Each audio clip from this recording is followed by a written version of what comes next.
agradeço aí a oportunidade de estar trazendo um pouquinho da nossa experiência, né? Das questões locais realmente, porque como o professor falou, é muito abrangente. Para começar, gente, é assuntos assim que vai falando o porquê e vai vindo os porquês do porquês. A vida pública chegou para mim de uma forma assim muito... se você falar em política, já quando eu entrei em 96, sempre foi aquele espanto de falar em política. Ah, tá louco, você vai para política? Você tá ficando doido. É só bandido, é só ladrão. E eu entrei na política em 96, porque entrou um prefeito de 90 e quando nós foi emancipado em 1990, a primeira gestão de Fazenda Rio Grande iniciou-se num mandato que iniciou-se em 92 e nós, em 93, foi o primeiro prefeito eleito a assumir o município. E a gente cresceu na cidade, aprendeu a trabalhar muito cedo no olaria de tijolos com meu pai lá. A cidade era, como o senhor comentou, na década de 78, 69, em 72 foi o primeiro loteamento que ali o Imaculado Conceição, quando chega na cidade, primeiro loteamento. Tinha uma casa aqui, outra daqui, tantos metros, era muito pequenininho, era uma cidade totalmente, né, Fazenda Rio Grande vem de duas fazendas, por isso que é o nome Fazenda Rio Grande, né, só para complementar, e era muito pequeno. E o que nós aprendemos na vida? Era trabalhar e buscar, né, o sustento da família através da fabricação de tijolos. Tanto é que em 84 eu parei de estudar e voltei só em 2000, quando estava de vereador, a me aperfeiçoar, analisando a necessidade que tínhamos, e poder se aperfeiçoar para poder buscar novos horizontes, entender um pouquinho melhor, através, né, do banco da faculdade, para poder entender melhor. Em 93, como eu estava comentando, eu me frustrei muito, né, com a gestão de 93. Daí quando foi em 96, final de 95, um amigo meu estava lá na nossa paróquia fazendo, por exemplo, não, você vai ser vereador, né? Naquele tempo tinha que fazer a filiação num período lá, tinha que concluir a filiação em dezembro, se eu não me engano, você tem que sair. Eu falei, cara, eu não sou disso, mas vai. E tanto é que ali me lancei na vida pública por essa frustração e que aquele sonho realmente de ver, de transformar, de ver as coisas acontecer, né, cuidando daquilo que é de todos nós. E com isso, daí me candidatei em 96, onde eu fui o segundo mais votado, devido ao quê? Amizade, conhecimento, nós já tínhamos materiais de construção nessa época, em 84. Então nos levou a ter uma votação bacana pela amizade. E aí começou a primeira frustração. Né? Você se elege vereador, com aquele sonho de fazer a transformação, mas depois vem toda a questão política, né? A questão da pessoa que ganhou a eleição, sem maldade nenhuma. Em 96 tivemos um prefeito que desceu lá, um governador na época de helicóptero lá na cidade e elegeu o prefeito. Mas não morava no nosso município, não tinha o conhecimento da cidade, e com isso veio um pouquinho da frustração, porque daí a gente começou fui eleito presidente da Câmara, começou a fazer questionamentos contra a gestão. Não era contra, porque eu tinha os projetos que sempre foram bons no meu período, foram 2 mandatos, fui para vereador até 2004, tudo que era bom para a cidade eu estava apoiando, tudo. E na época, nós era oposição num dos mandatos com o pessoal até de um partido mais de esquerda, né? Fui sempre PSDB, essa pessoa de esquerda. Quando eu ia votar a favor, as coisas que eram boas, ele me questionava, mas Chico, você é oposição? Eu disse, mas oposição a quem? Só porque vocês são oposição tem que votar tudo contra? Não. Se o projeto é bom e eu fui eleito para defender que é bom. Mas ele já tem os votos necessários, para mim não importa. Se eu não colocar minha consciência no meu voto, ele não vai no que aqui? Se eu sou oposição por oposição, não resolve. Eu tenho que ser oposição aquilo que eu considerar errado, e o que for certo, mesmo meu voto não tendo peso, mas não me importa, eu tenho que responder a quem me ajudou a me eleger. E daí, com isso, a fazenda já explodindo, né, em loteamentos, em crescimento, e a gente sempre questionando essa questão da gestão pública. Fazer gestão, para quem está de fora, a gente faz, né, deixa tão fácil. Né? E foi assim, né, os 2 mandatos de vereador discutindo, questionando, tentando enxergar que estava faltando alguma coisa. Que para mim, crescimento sem desenvolvimento não é crescimento, é desorganização. E é o que acontece nas grandes metrópoles. Cresce muito, vai muitas pessoas morar devido à nossa questão da proximidade com a capital. Então a fazenda, né, hoje, em poucos anos, ela chegou a 140 mil habitantes, que é o que nós calculamos hoje, mas a projeção em breve está com 200 mil habitantes. Então é um desafio muito grande. E quando foi em 2000, tentei sair a prefeito, mas por uma questão partidária, perdi o voto e não consegui. 2004, contra tudo e contra todos, com apenas um time de vereadores, saí candidato e por não ter estrutura financeira, acabei perdendo por 1.200 votos pela amizade. Mais uma vez, os amigos me ajudando, não consegui, trabalhei esses 4 anos, em 2008 conseguimos chegar aí à eleição de prefeito. E aí começou a gente aumentar o conhecimento da questão de gestão pública. A dificuldade que é, como comentei há pouco, você está atrás, questionando e criticando, e você está dentro, tendo, no sentido que muitos falam, você tem a caneta na mão. Você tem a caneta cheia, você tem a caneta. Mas você tem que ter também a responsabilidade de gestão. E aí que é a maior dificuldade de qualquer município. Não importa o tamanho dele, a dificuldade são que você fazer um gerenciamento do município no tamanho do nosso, com as necessidades que Fazenda Grande tinha, ainda muitas ainda tem, porque não conseguiu se resolver tudo isso com o crescimento, é o desejo de você querer fazer cada vez mais. Mas você sempre tem que lembrar que você tem que fazer mais com menos. Eu sempre faço um comentário em todos os eventos que eu vou, que administrar uma cidade é igual a nossa casa. O pessoal olha para mim e se assusta. Como assim? Sim, é igual a nossa casa. A gente sempre tem sonhos, vontades de melhoramento, de crescimento, mas o cobertor sempre é curto. Não tem como você fazer tudo o que você deseja dentro da sua casa. Os sonhos são grandes. Você criar família, aumentar, comprar, melhorar, comprar uma casa nova, aumentar a casa, pintar a casa. A gente tem para pintar a casa, a gente tem dificuldade financeira. E assim é a vida do executor de recursos públicos. Você não tem dinheiro para tudo, você sabe a necessidade, sabe aquilo que o povo mais precisa, mas o cobertorzinho sempre é curto. Quando eu assumi Fazenda Rio Grande em 2009, Fazenda Rio Grande arrecadava de ICMS no ano 6 milhões e 800, já com seus 85, 100 mil habitantes ali. A cidade mãe nossa, que é Mandirituba, com 25 habitantes, arrecadava 7 milhões e meio. Quer dizer, aí é a prova que o professor acabou de comentar nisso, uma cidade de dormitório. Não se calculou esse crescimento populacional com o crescimento econômico de serviços, de comércio. Então, isso causa o quê? Cobertor mais curto ainda. Porque a cidade crescendo e o recurso, se você dividir, na época se dividia da arrecadação total da cidade, total da arrecadação, né, não só a receita gratuita, mas o total da arrecadação do município por habitantes, nós estávamos em R$730, né, o que fechava o ano com a população, né, com dado estimativo. Tem uma coisa que a gente briga muito, não é briga no bom sentido. O IBGE de hoje, já era essa dificuldade nossa na época, o IBGE de hoje repassa pelo Fundo de Participação dos Municípios, que é a questão federal, repassa sobre 98 mil habitantes. Quer dizer, então nós temos nos nossos cálculos, o cálculo do município, COPEL, SANEPAR, dados da saúde, que é muito eficaz, porque vai casa por casa. Então, para os nossos dados, hoje a cidade está em torno dos seus 135, 145 mil habitantes. Então nós temos uma cidade de 40 mil habitantes, que é o que hoje, uma cidade do Paraná com 40 mil habitantes, Rio Negro, talvez Rio Negro, acho que deve ter mais ou menos isso. Nós temos uma Rio Negro dentro de Fazenda Rio Grande, que não vem um centavo de fundo de participação. Claro, a arrecadação que vem para a educação é por per capita, por número de alunos matriculados. Para a creche, é pelos alunos matriculados de creche também. Já vou chegar nesses assuntos que também é muito questionado na gestão, que é a vaga de creche. Mas no fundo de participação, a saúde manda por número de habitantes do IBGE. Então tem um percentual que vai por número de habitantes do IBGE. Como é que você toca uma saúde, né, de 140 mil habitantes com um recurso que já é pouco, né, que vem muito pouco, para uma cidade de 98 e no 140 mil habitantes? Claro que vai dar problema. Claro que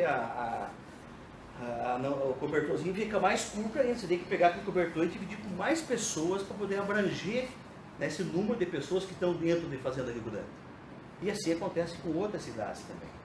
E outra questão, só para salientar tudo isso, que Fazenda Rio Grande tem uma dificuldade maior ainda que outros municípios do Paraná, ou que outros municípios próximos a grandes municípios do Paraná. Fazenda Rio Grande está no meio da onde?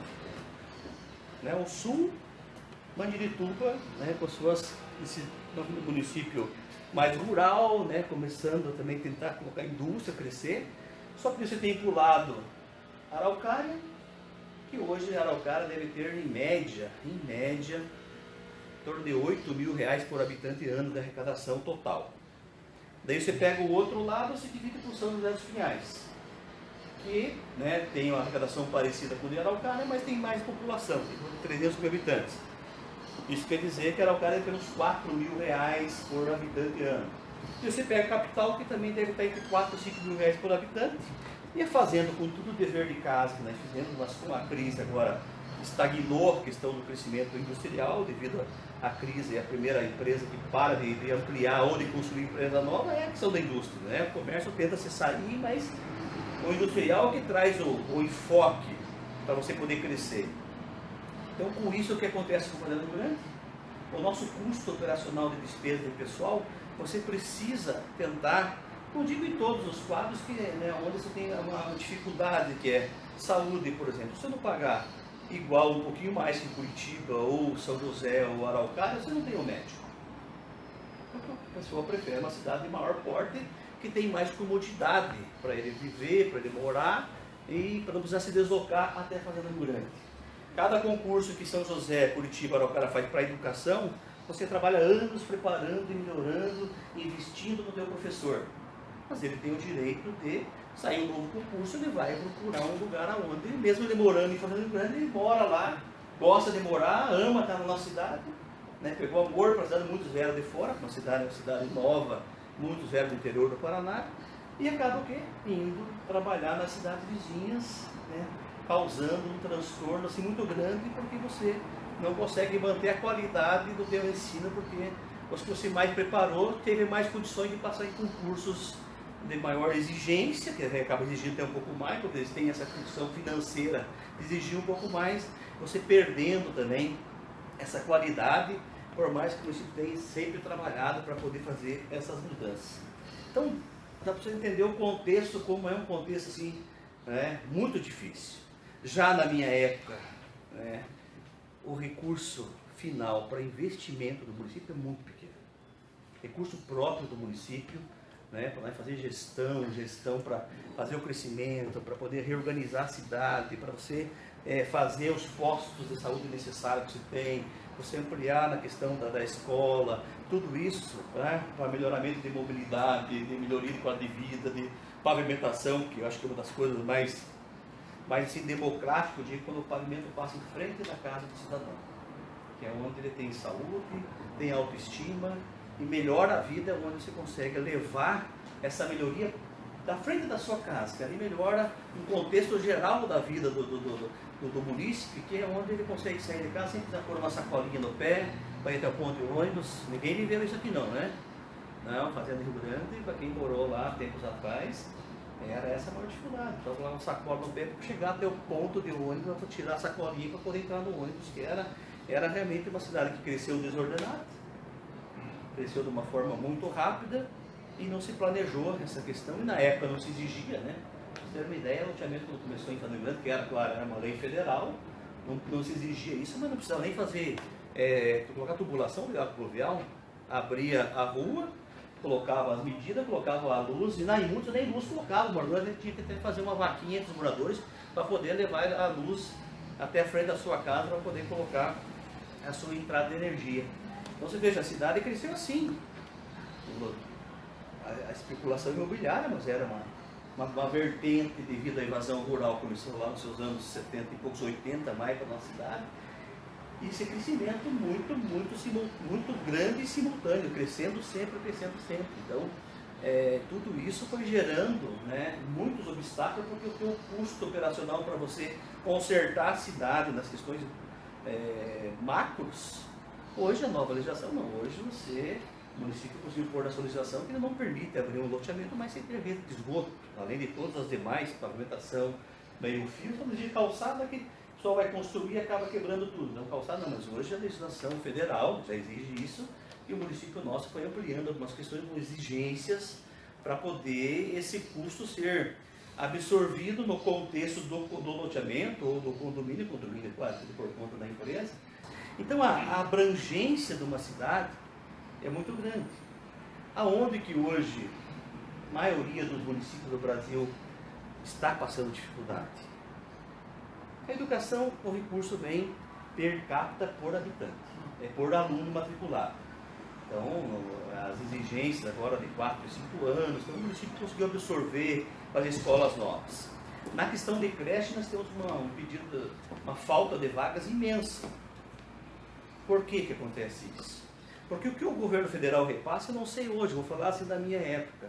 Cada creche, devido à nova LDB, né, que foi aprovada lá para a educação em Brasília, as exigências dentro de creche, antigamente você podia colocar pessoas sem formação acadêmica dentro das creches, então você tinha um custo operacional mais em conta, você conseguia colocar mais alunos com custo operacional menor. Com a nova exigência, quando terminou meu mandato, cada creche que nós conseguimos abrir, e com o repasse do governo federal, era R$ 3.500, se eu não me engano, o investimento, não sei quanto é que está hoje, por aluno de creche, custava mais de 8 mil por município.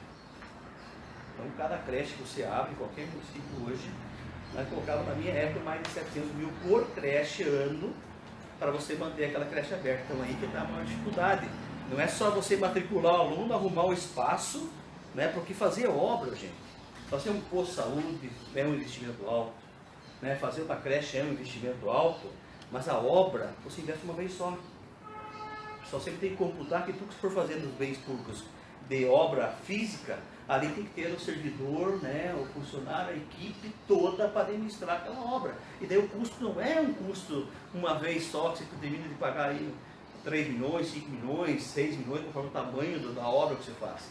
Ali o teu custo é 13 vezes, ponto 13 o salário, com todos os encargos, mais o projeto de avanço salarial, ali é para toda a vida. Ali eterniza. Cada obra que você faz no município eterniza o custo operacional. E a tendência sempre é aumentar devido aos avanços e a questão salarial também, que acaba avançando com uma necessidade de cada cidadão que precisa ser avançado também. Então, para vocês entenderem que daí o teu recurso que você acaba não tendo condições financeiras daquilo que você, quando estava lá sem ser vereador, só como cidadão, você enxergava. Você entra como vereador, enxerga um pouquinho mais, mas quando você entra na questão de ser executivo, de ser ordenador de despesas, está no teu CPF, teu RG, teus dados. Só que daí, como você está na política, o Ministério Público pega uma denúncia vazia ou sem fundamento, e antes de analisar e da pessoa poder se defender, já autoriza a divulgação daquela legenda, nesse dá o CIP. Prefeito tem que devolver tantos milhões de saúde.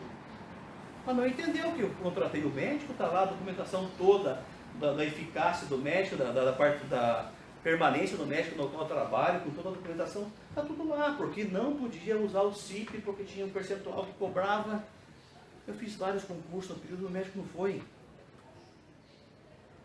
Por N questões que não vem o caso de relatar aqui, então, coisa que eu estou desabafando até para vocês entenderem como é difícil. Depois você pega lá, se vocês for depois levantar, vou levantar a vida do Chico, vou pegar o CPF dele e vou levantar como é que está a vida processual dele. Vocês vão encontrar lá inúmeros processos do ex-prefeito Chico Santos. Porque estou me defendendo, já me defendi, já me livrei de muitos. Mas como eu tinha uma posição totalmente com condições financeiras de bancar pessoas trabalhando em tudo que eu fazia, quer dizer, claro que o problema foi muito maior. Né? E hoje, querendo ou não fiz pesquisa, mas o pessoal, se você sair no meio da população, a maioria quer que eu retorne do que tem. Estou estudando, avaliando por causa da minha questão pessoal, porque hoje eu estou com meus bens tudo bloqueado. E eu sei que se eu me candidatar, a chance de eu voltar a ser prefeito para continuar um projeto, que eu já vou colocar aqui umas consonâncias que nós identificamos e conseguimos iniciar naquele município, amo estar no meio do povo, amo fazer política pública, amo ver as coisas acontecendo, mas essas questões acabam se aborrecendo até. Fala aqui um pouquinho de frustração e um sentimento assim, de ter feito o dever, cumprir com o meu dever, mas ao mesmo tempo, até onde vale a pena? Até onde você... Porque se mistura tudo, gente. O bom, o ruim, não interessa. Tem uma vírgulazinha errada no processo, né? Eu levei um armazém da família, aqui em Curitiba tem muito armazém da família, na época o prefeito da capital era o Beto, o Chico está num armazém da família que é importante. O Beto fechou. O que eu preciso investir? Você precisa contratar caixa, com a equipe dele, claro, depois foram tratando das equipes da secretaria que era competente aqui em Curitiba, com a minha secretaria. Você tem que contratar caixa e repositor de mercadoria. Mas como é que você vai fazer um concurso para caixa que é sazonal? Se você fizer um concurso para caixa, você vai ter que ter aquele caixa para o resto da sua vida, porque essa é uma dificuldade do serviço público. A pessoa tem um cargo, você não pode remanejar para... Eu acho absurdo isso. Você não tem condições de reorganizar a tua equipe, porque eu passei no curso para isso, eu não posso usar essa pessoa em outra coisa. É desvio de função. Gente, não trabalha só. Moral da história, peguei da bendita CIP. Os caixa e o repositor. Adivinha o que aconteceu? Estou com meus bens também bloqueados por causa desse processo. Perdi o Tribunal de Justiça e estou em Brasília recorrendo para provar que não tive maldade nenhuma que eu contratei para poder tocar.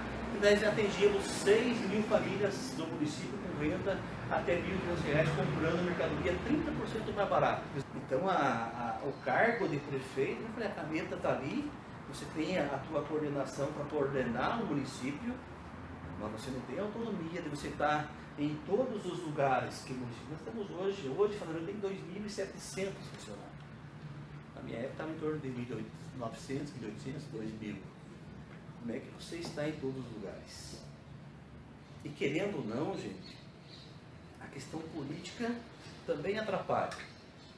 Porque às vezes a pessoa está num cargo lá, mas não gosta do prefeito. Vamos ferrar com o prefeito. Mas, gente, para ferrar com o prefeito, acaba ferrando com o povo.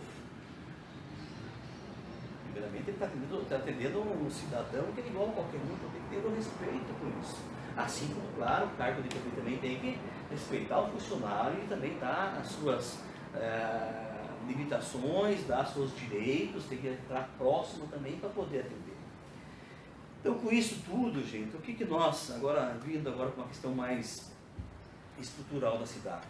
Então, o nosso sonho, para poder virar realidade, Fazenda Rio Grande tinha e ainda continua tendo que melhorar o quê? Sua arrecadação. Não tem milagre. 1 mais 1 é 2 em qualquer lugar. Então, o custeio do município, você poder fazer melhoramentos e melhorar a vida das pessoas, você tem que melhorar o quê? Melhorar a tua cidade. É uma questão que eu discuto há muito tempo e tenho discutido hoje ainda, porque quando se fala em transporte público, transporte coletivo, o pessoal muitas vezes quer cobrar de Fazenda Rio Grande o custeio que tem a mais, que tem que se pagar devido à distância, porque ele vem com o ônibus totalmente cheio para a capital, esse mesmo ônibus recebe para retornar vazio. E daí vem um questionamento, que daí a capital sempre questiona. Nós éramos integrados à URBS, hoje a URBS toca Curitiba, e daí a Comec toca a região metropolitana e tem o custeio do governo do estado, que põe recursos até depois da capital agora para fazer os melhoramentos e também ajudar o transporte coletivo da capital. Mas sempre nós temos questionado, se veja, Fazenda Rio Grande teria que pagar 700 mil na época da URBS, porque está dando prejuízo para a URBS. Qual que era o meu questionamento? Gente, não, vocês estão equivocados. Fazenda Rio Grande, Colombo, Piraquara, não dá prejuízo para Curitiba. Ela dá o prejuízo direcionado do transporte no direto. Mas se pega e veja quantos trabalhadores que vêm dessas regiões, vêm trabalhar em Curitiba, produzir para Curitiba, gerar impostos para Curitiba, compra em Curitiba e vai dormir na região metropolitana.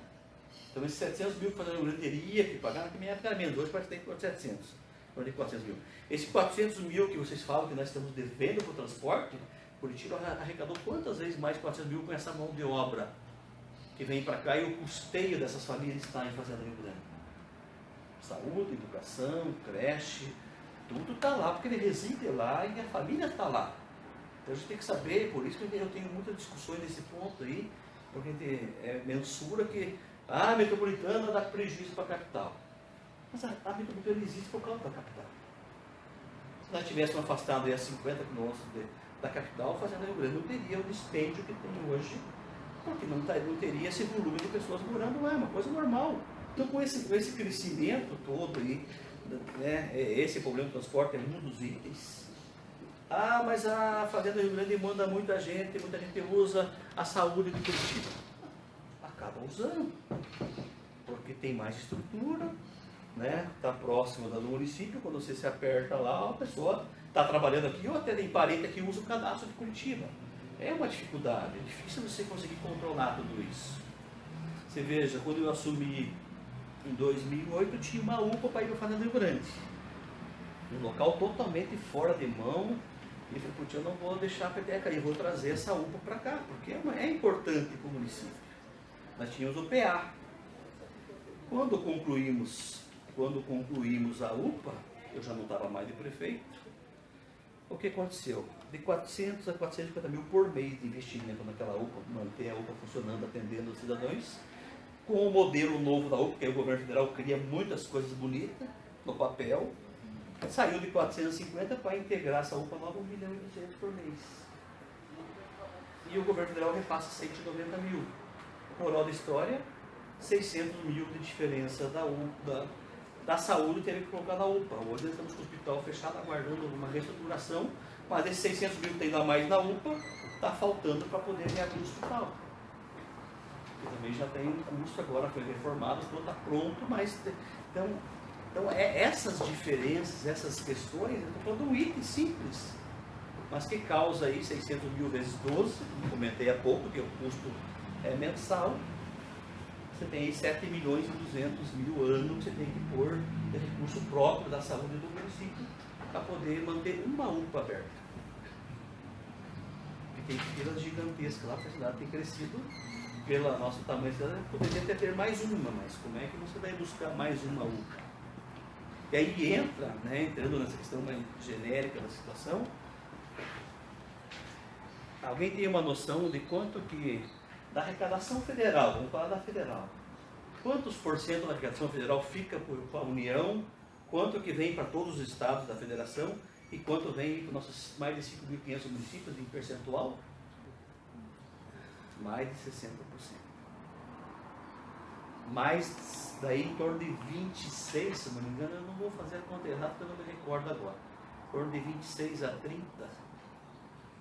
De 16 a 18% fica por 5.500 municípios, que vem do fundo de participação dos municípios. 60 com 18,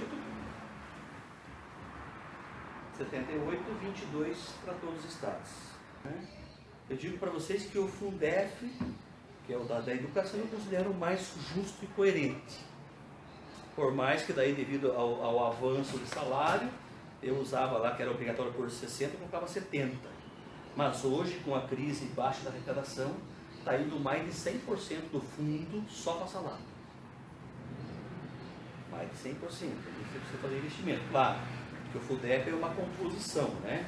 Todos os municípios do Paraná, por exemplo, colocam, se eu não estou engano agora a composição, colocam 20%. Colocam 20% e todo mundo vai para um fundo fictício, no caso do estado todo. Daí esse fundo total divide pelo número de alunos matriculados do Paraná inteiro e multiplica-se pelo número de alunos de cada município e volta para o município. Então os municípios mais ricos é uma distribuição até de renda, porque você acaba pulverizando e dando o mesmo valor que vem para a capital, vai para todos os municípios, porque é dividido pelo número de alunos de cada município daí. Então deixou ela mais organizada. Porque não acontece como eu comentei da creche, de como vem 3, na época era 3 pouco para quase 8 de custo, então você, cada creche você tem que saber que você tem que pôr X milhões a mais por creche para poder ter essa condição. E com isso nós enxergamos o quê? A Fazenda Rio Grande crescendo como estava, né? No ano de 96 a 2000, aquele boom aí do Paraná, no governo Jaime Lerner, onde ele trouxe a Renault, trouxe a Volkswagen, trouxe algumas outras grandes empresas, e a Fazenda Rio Grande conseguiu lá, né, questiona a forma como foi feito, conseguir comprar algumas áreas e para levar algumas indústrias. Sabemos que, você veja como a complexidade é tão grande, sabemos que Fazenda Rio Grande aumentou a população. Hoje, como eu tenho contato com muitos municípios do Paraná, sabemos que outros vão perder a arrecadação pela questão populacional. Só que você veja a dificuldade de quem perde.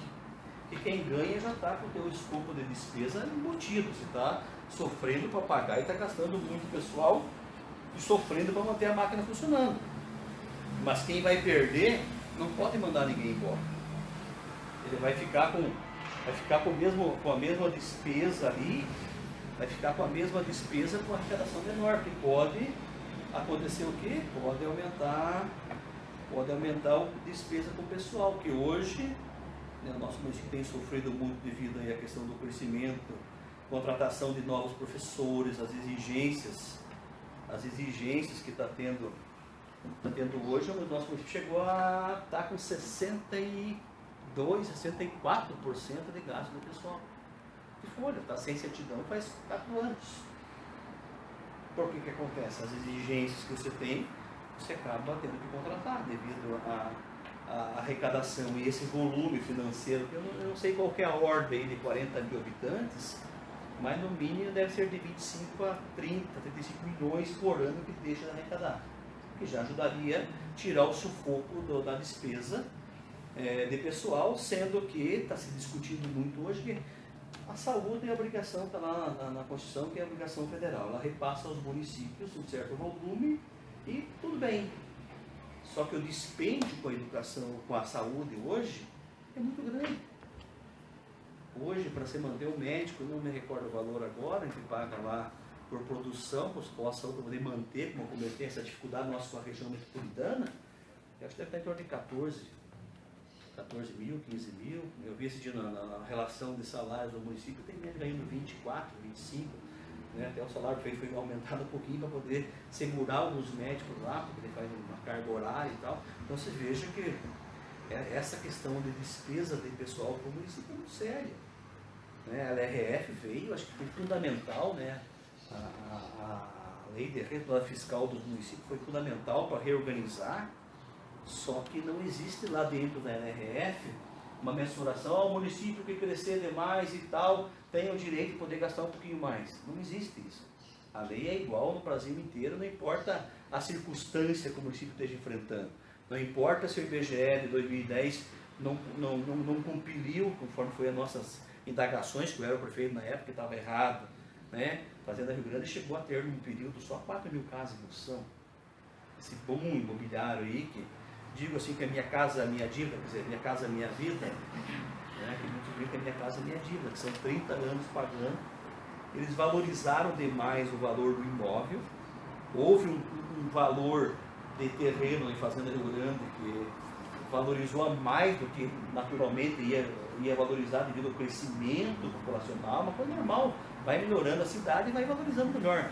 Mas como a Caixa chegou, o imóvel pagou sempre e pagava, porque até agora está o cidadão lá com o carnezinho dele, aquela bíblia lá, para 30 anos, pagando até uma hipervalorização do terreno, que acaso o custo é parecido no Brasil inteiro, um pouquinho mais, um pouquinho menos, mas eles pegaram o valor de imóvel, sabe Deus da onde, e se referenciaram como média, fez com que os terrenos valorizassem além daquilo que nós imaginaríamos. Isso criou, só quem está pagando isso é o cidadão que comprou, e claro, hoje o nosso boom, hoje de Fazenda Rio Grande, nós devemos ter, hoje reduziu o número de casas em construção, mas mesmo assim devemos ter umas 1000 casas ainda em construção na cidade, onde nós estamos aí dialogando com a nossa sociedade, a comunidade lá, que nós temos que replanejar o município de volta, reorganizar.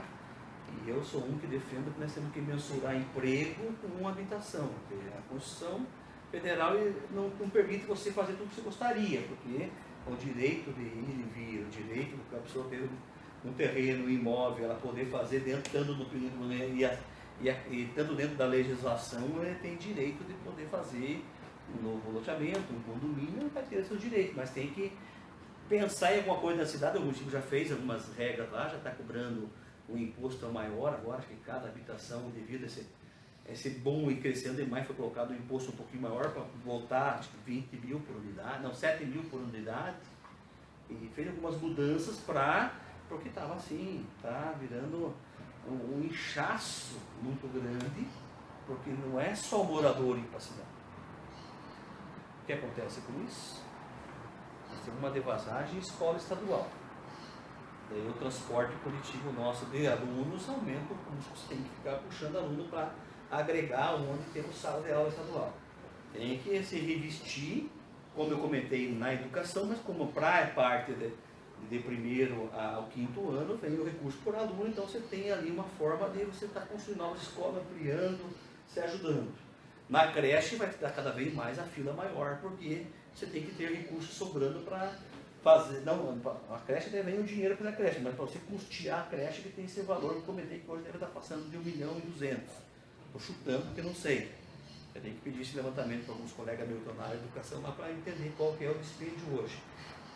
Então tudo isso, se você não segurar um pouquinho o crescimento populacional agora, dar mais uma apertada, né, a gente vai ter um sofrimento maior, porque a tendência regional, como o professor comentou aqui no começo, se vocês olharem os vetores de crescimento, né, de Curitiba metropolitana, região de Colombo, nós temos um cárceres lá que você não pode levar indústria suja, só indústria limpa, porque tem o cárcere que é um manancial de água profunda. Você vai para a região de Piraquara, tem que preservar ali, por mais que tenha aquela ocupação imensa, é um esforço muito grande, federal, de governo do estado, né, para poder organizar aquelas habitações, reorganizar toda a questão lá, mas você não pode também ter indústria suja, só indústria limpa. Né? Se você pegar o vetor de crescimento populacional, então você vai pegar aqui em Araucária, tem numa região, né, um canto de Campo Largo, que também tem ali o manancial do Abastece Curitiba, São José dos Pinhais e entra um pouquinho em Mandirituba. Então, normalmente, os vetores de crescimento populacional e de indústria de maior porte é aquilo que eu sempre defendi, gente, eu não preciso de emprego só para fazer Rio Grande. Eu sempre discuti com o prefeito da região e tenho discutido muito agora essa oportunidade de estar no governo do estado e participo de algumas comissões do estado. A gente tem que enxergar, né, hoje a Agência Paraná Desenvolvimento está fazendo um estudo em todos os municípios, está chamando os prefeitos para entender a identidade de cada município do Paraná. Já existia agências, agora você deu um enfoque maior para entender cada região, né, a identidade de cada município, o que tem de matéria-prima, o que tem de mão de obra, para quando chegar algumas empresas de fora para o estado do Paraná, conseguir pulverizar em cima da onde cada município tem a sua identidade para poder gerar um emprego. Hoje, se nós não organizarmos a questão do interior realmente e segurar essa mão de obra, só quer trabalhar, né, tudo quanto mais, temos que criar mecanismos também de incentivar o IDH de cada município, como foi feito ali na região de Ortigueira, inteligentíssima ideia, que lá hoje a Klabin atende, está em Ortigueira, agora esse dia anunciaram mais 9 bilhões de investimento na Klabin, então já veio 6 no governo passado, agora anunciaram mais 9 bilhões, mas ali é um ICMS compartilhado, ali, porque como é muita região de floresta, de produção de pinos, o município que corta o pinos e estraga a estrada, não ficava com ICMS. Nessa nova composição agora é feito um rateio entre 6 municípios, 13, agora não recordo se é 6, se é 13 municípios, que produz a matéria-prima que tem também uma participação do ICMS gerado pela Klabin. Então a ideia é justamente essa, tentar buscar outras indústrias para outras regiões do Paraná, em cima do DHM, dando incentivo diferenciado, que já era feito assim, então se modernizar, para entender a identidade de cada município. Já sair um pouquinho da esfera do meu município, para demonstrar que a gente tem que olhar de uma visão mais geral em tudo isso, porque quanto menos incentivo no município lá, mais fazendamento vai ter população. Quanto menos pessoas puderem fazer grande, Colombo, de vem as outras metrópoles, que vai crescendo, Londrina, Maringá, Cascavel, quer dizer, o pessoal vai, os jovens estão procurando oportunidade. Não vai conseguir ir lá na cidadezinha pequenininha dele e acaba saindo do município, o município também perde, que deixa aquela massa de trabalho, porque não tem o que fazer. Então precisamos preparar não só o gestor que vai assumir os cargos de vereança, de executivo, né, legislativo, executivo. Também precisamos preparar equipes, né, estudos melhores, ter essa consonância de pensar em projetos coletivos, onde leve-se para os municípios menores. Eu estou no lado da capital, tenho dificuldade, nós temos dificuldade, estamos ao lado da capital. Imagine se pegar um município lá no interior do Paraná, com 2.000 habitantes, uma dificuldade imensa. Já comentei esses dias, o novo presidente da Associação dos Municípios do Paraná tem que modernizar. Tem que ter um escopo jurídico na MP que dê assessoramento para todos os municípios, que coloque lá os projetos de lei e venha conversar no Ministério Público. Não é que tenha briga com ninguém. O Ministério Público faz o trabalho deles, estão lá para isso e tem a legislação para isso. É só vir entender o que eles querem para assessorar os municípios que têm essa dificuldade jurídica, né? Os procuradores ganham lá o concurso, mas não tem essa especialidade de entendimento de licitação, que acaba sem má fé, dando um parecer lá, mas não olhou um item lá, opa, esse daqui, né? Trabalhar em conjunto com os malucos, o Ministério Público, para criar uma organização onde todo mundo consiga, quem quer fazer a parte boa, lutar pelo município, consiga entrar e sair com a maior tranquilidade e fazendo o dever de casa. Então precisa muito disso. Né? Eu acho que essa questão de ter esses cursos preparatórios, não sendo obrigatório, mas seria muito importante. É uma coisa que tem discutido muito aí, de preparar essas futuras gerações aí, que hoje, graças a Deus, e a gente vê que temos muito mais oportunidades. Então, gente, mas é uma questão assim, muito genérica assim, da vida de um ex-prefeito, né, que hoje ainda é ex-prefeito, mas está na vida pública. Sonhos, a gente tem muitos ainda para a minha cidade, a gente sonha com muitas coisas para a minha cidade. Sonhamos agora com o nosso estado. Fui candidato a deputado federal, não tive sucesso na eleição, mas coloquei meu nome à disposição também com maior tranquilidade, né? E futuro aí tudo a Deus pertence. Só quer que eu retorne ao nosso município, estamos avaliando essa questão aí para ver o que a gente vai fazer, a gente consegue ter algum nome que ele possa confiar para remanejar. Está lá o prefeito lá com toda essa crise, as dificuldades, tomando várias medidas, umas muito boas, outras um pouquinho mais complexas. A gente até questiona no sentido figurado de melhorar, não de questionar por ser crítico da pessoa, não, está fazendo o melhor que ele pode, mas sabemos que precisamos fazer algumas mudanças estruturais no nosso município para segurar o crescimento profissional, que não vai acabar, é diminuir, é diferente, você não vai acabar fazendo Grande, Colombo, Piraquara, não vai diminuir o crescimento, porque a tendência é cada vez mais o pessoal não consegue fazer seu investimento aqui na capital. Quem consegue, depois que está lá, comprar um apartamento aqui, uma casa aqui, vai montar porque trabalha aqui, fica mais fácil a logística.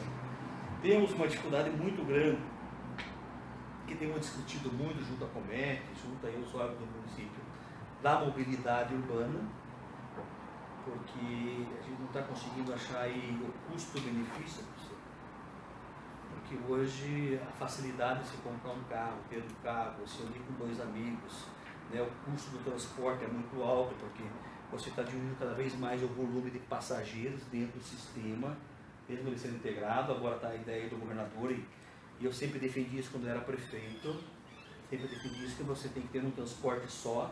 Não é falar aqui mal da URB, longe de mim falar mal da URB, mas é um órgão de Curitiba que integra toda a região. Então, a Comec está cuidando da metropolitana, mas tem que ter um órgão de todo mundo junto, uma agência, para buscar soluções e tentar reduzir o custo de transporte para deixar ele mais eficaz. Né? Sabemos que tem aí o projeto de metrô para a capital, que tem um investimento muito alto, custo-benefício muito alto.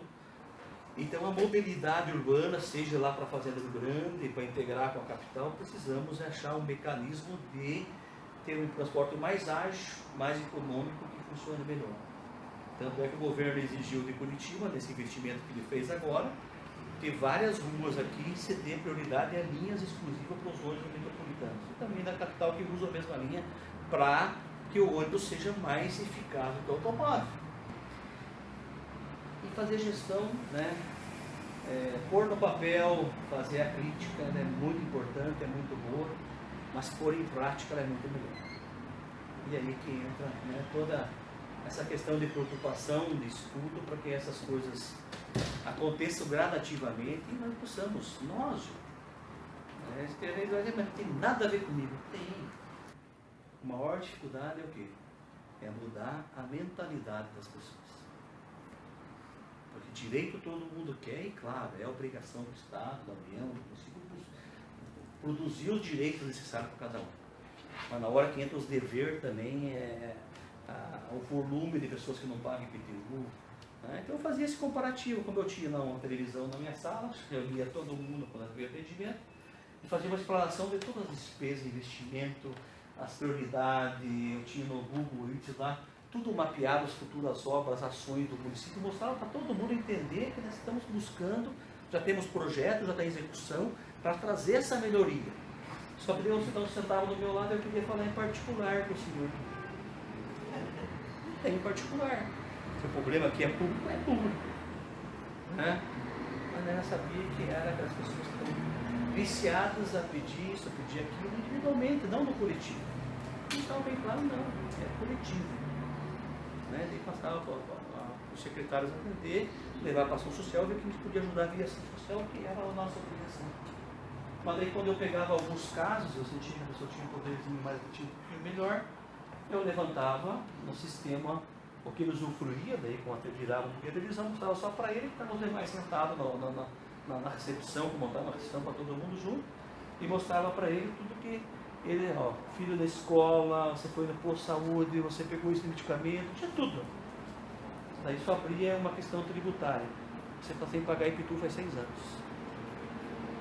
E não cobre nem, né, a proporção é muito pequena. Eu só demonstrava isso para demonstrar que mesmo a gente tendo dificuldade como gestor público, o nosso dever de casa mostrava todas as ações de investimentos, número de funcionários, tudo para todos os cidadãos. Individualmente, sem os demais ver, para não criar, né, não era a ideia colocar ninguém ali contra ninguém, não. Eu só demonstrar que ele também, por mais que ele tenha suas dificuldades, como todo mundo tem, mas ele também estava deixando a cumprir com as suas obrigações tributárias com o município. Para demonstrar que nós temos direitos e deveres. Né? O gestor tem seus direitos e seus deveres para cumprir. Assim como qualquer um de nós, cidadãos, temos nossos direitos, que têm que ser preservados, mas também precisamos aí onde todo mundo cumpra com seus deveres, porque senão você não tem, né, como eu comentei no começo, que administrar o município, o estado, é igual a nossa família, e claro, a proporção de tamanho é melhor. Dê tudo que o teu filho quer. Você tem condições de dar tudo que o teu filho pede? Mesmo que tivesse, é salutar, sem ter uma contrapartida no sentido, né, mas de estudo, notas boas, ter uma contrapartida, não de escravidão, né, aquele sistema muito rígido, eu te passo chinelo, né? Não. Acho que o diálogo hoje, porque por mais que às vezes eu fui muito questionado, né? Eu era vereador em 98, foi quando foi criado o Estatuto da Criança e Adolescente, o ECA. E quando eu li o Estatuto, eu falei, está errado. Mas por que está errado? Vocês estão dando só direito, onde é que está o dever? Está lá, mas vocês não estão divulgando. Se você pegar o Estatuto, está lá os deveres do adolescente, criança e adolescente. Mas você já viu alguma matéria na televisão, uma mídia, cumpra com seus deveres? Não, só direito. Você não pode lavar uma louça, você não pode varrer uma casa. Gente, entrou na esfera que é o pai e a mãe que tem que dominar. Então eu volto a falar que a cidade é a mesma coisa a gestor público. Se não tiver as limitações organizando, ainda cada um cumprir as suas funções, ter obrigações, ter metas, ter uma organização, viu, o mês passa, se o cara produziu, não produziu, o município vai cumprir com sua obrigação salarial, e é uma obrigação e é um direito do cidadão, do servidor. Então a gestão pública é um conjunto de tantas ações, mas tentei falar assim de uma questão mais macro de tudo isso, né? E espero poder ter contribuído um pouquinho, explicado aí, e peço desculpas se eu muitas vezes me coloquei, também desabafei com algumas questões que como cidadão a gente está sofrendo por ter sido o executivo, mas não me arrependo de nada não. Acho que tudo que eu pude fazer e tenho esse respeito à minha cidade, eu justamente procurou sempre nunca correr dos problemas. O problema sempre teve e sempre vai existir. Né? Você não consegue resolver do dia para a noite tudo. Mas eu sempre tinha um ditado comigo desde a campanha e coloquei em prática e estava trabalhando nisso no governo do estado. Se não plantar boas sementes, você não vai colher bons frutos. E não adianta, a gestão pública, você não consegue ter ela pronta do dia para a noite. Agora, se você pensar, repensar, começar a plantar bons projetos, analisar os prós, os contras, e regando esse projeto até começar a dar fruto, não é do dia para a noite. Mas precisamos plantar bons projetos, boas ideias, fazer a gestão realmente financeira do município, como a gente faz com a nossa casa, economizando o que pode, melhorando a arrecadação do que podemos, para que tudo esse fruto realmente esteja ao alcance de todos nós. Cada um de nós fazendo a nossa parte. Sucesso a todos, Deus abençoe na vida, no trabalho e nas funções de cada um de vocês.